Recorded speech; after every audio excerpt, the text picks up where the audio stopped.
filer la dette, Aurore Lalucq. Est-ce que vous êtes d'accord avec cette stratégie De facto, on l'a laissé filer, en fait. Il fallait le faire. On n'avait pas le choix. Il fallait absolument compenser l'absence d'activité privée. Donc, ce qui a été fait, on aurait pu choisir une autre stratégie, ce qui est mon avis, mais il fallait utiliser à plein l'endettement public. Maintenant, on a un vrai sujet, qui est que pendant des décennies, on a un peu raconté n'importe quoi aux Français sur les questions économiques, et qu'on a fait peur. Qu'on a fait peur notamment sur la dette. Moi, je suis très marquée par le changement de discours sur la dette. Il y a des personnes qui n'arrêtaient pas de nous dire que avant la crise de Covid, oh là là, c'était le problème numéro 1 de la France. Au moment de la crise, on nous a dit, c'est pas le problème. Et là, on est en train de nous dire, en gros, on va faire de la politique d'austérité pour pouvoir rembourser la dette. Ce qu'il faut savoir, c'est qu'une dette de l'État, c'est pas la dette que vous et moi, on va contracter quand on emprunte de l'argent pour rembourser sa maison. La dette de l'État, ça roule. Il la rembourse vraiment jamais. Il l'emprunte pour pouvoir rembourser ses intérêts.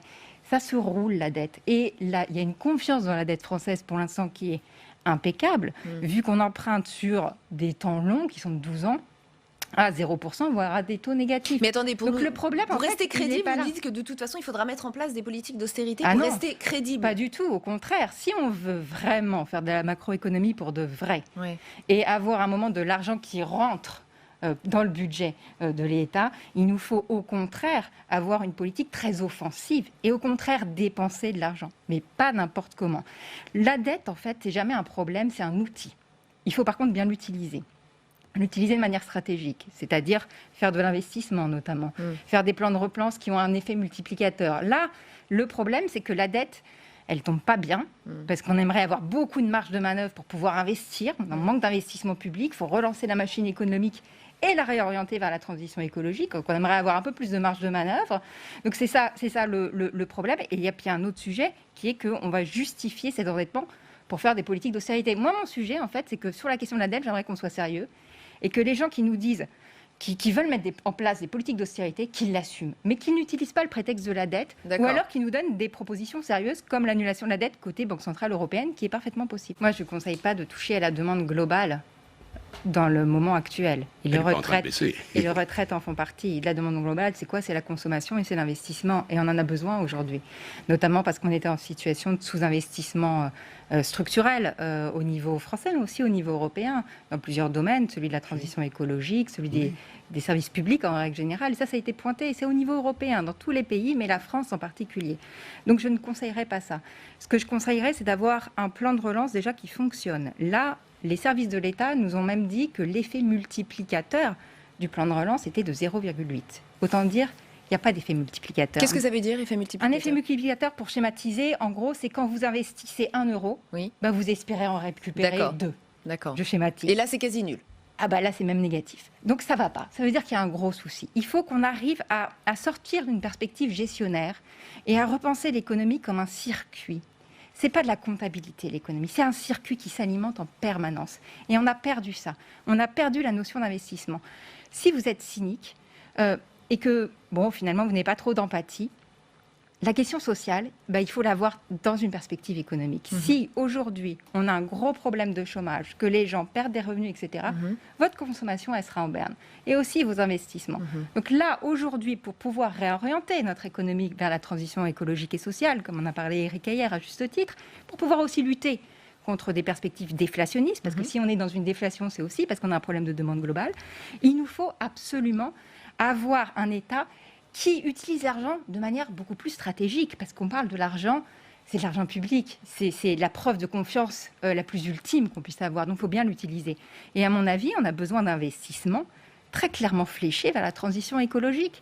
On a besoin d'embaucher des fonctionnaires dans certains domaines. Et il faut rappeler que les fonctionnaires, contrairement au CICE par exemple, ça coûte pas cher des fonctionnaires. Quand on rapporte je suis désolée, mais dans une perspective cynique, le coût des fonctionnaires par rapport au coût des politiques de l'offre, c'est rien. D'où votre appel à ne surtout pas mener une politique d'austérité. Surtout pas. Il faut par contre investir. Et c'est un moment de toute façon où les entreprises sont dans une perspective d'incertitude radicale. Sincèrement, c'est très dur aujourd'hui pour les entreprises de voir est-ce qu'il va y avoir une troisième vague ou pas, etc. Donc dans ce cas-là, le seul acteur qui est en capacité de rendre la confiance sur le long terme et de donner des perspectives à travers de la commande publique, ça s'appelle l'État. Et les moments de crise sont toujours des moments hyper intéressants de bascule, parce que la puissance publique est en force. Là, la puissance publique, elle est en force, qu'elle en profite pour réorienter vers la transition écologique, exactement comme l'a fait Roosevelt dans les années 30.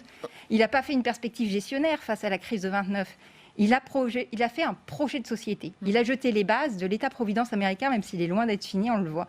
Mais c'est ce qu'il a fait. Il n'a pas été petit bras. Il a proposé un projet de société. En fait, dans les traités, il n'y a rien qui interdit une annulation de dette. Il y a une interdiction de monétisation de la dette. Il n'y a pas une interdiction d'annulation de la dette. Ça, c'est le premier point. Deuxième point, la décision, elle est plus simple à prendre au niveau du board de la BCE parce que ce n'est pas une décision à la majorité, mais c'est une décision de tiers qui n'est pas à la majorité. Donc, c'est plus simple, c'est plus souple. 3, je rejoins en partie ce que dit Eric hier.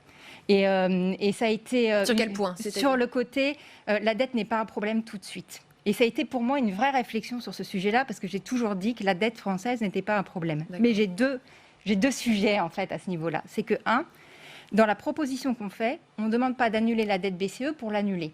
On dit qu'il faut annuler cette partie de la dette et la compenser en disant la Banque Centrale Européenne dit aux États, OK, on annule la dette qu'on détient, mais en contrepartie, cette dette, ce montant financier-là, vous l'investissez dans la transition écologique. Donc, ce n'est pas tant pour la question de la soutenabilité de la dette que pour donner aussi de la marge de manœuvre aux États pour qu'ils puissent investir, relancer la machine en la réorientant encore une fois, parce qu'on a 10 ans un peu pour tout changer. Et enfin, un dernier point, et c'est la députée européenne qui va parler, je nous trouve très franco-français. Parce qu'on parle de la stabilité et de la durabilité de la dette française, mais le problème, c'est qu'on connaît les effets dominos. On sait ce qui se passe en Europe quand un pays est attaqué. Et on voit bien qu'il y a des pays qui sont dans certaines fragilités, et je pense notamment à l'Italie.